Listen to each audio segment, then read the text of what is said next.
उपनगरातल्या टॉप 9 बातम्या पाहूयात।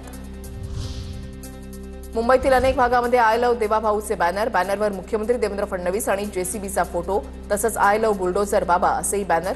तर या बॅनरवर उत्तर प्रदेशचे मुख्यमंत्री योगी आदित्यनाथ यांचे फोटो असल्यानं चर्चांना उधाण।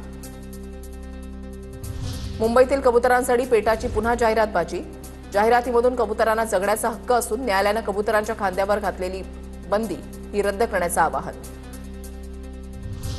सोन्याच्या किमतींमध्ये तेजी कायम। सोन्याच्या दरामध्ये यावर्षी आतापर्यंत 50% वाढ, तर गेल्या 3 वर्षांमध्ये 140% मोठी वाढ। तर धनत्रयोदशीपर्यंत सोन्याचा प्रति 10 ग्रॅमचा दर 1,30,000 जाण्याची शक्यता। मुंबईतील ब्रिटिशकालीन एल्फिस्टन पुलाचे पाडकाम रखडण्याची शक्यता।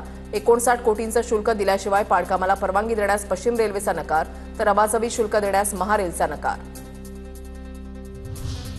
एसटी कर्मचाऱ्यांसाठी खुशखबर। एसटी कर्मचाऱ्यांना दिवाळी भेट म्हणून 6,000 रुपये तसंच दर महिन्याच्या वेतनासोबत वेतनवाढीच्या फरकाचा हप्ता दिला जाणार। राज्य सरकारचा मोठा निर्णय।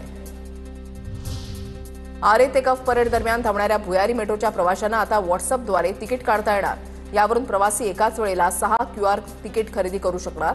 तसंच प्रवाशांसाठी मोफत वायफायचीही सुविधा उपलब्ध करून देण्यात आली आहे।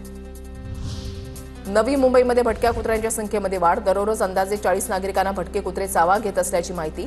निर्विजीकरणाला गती द्यावी आणि शहरातील भटक्या कुत्र्यांना आवर घालावा, नवी मुंबईकरांची मागणी।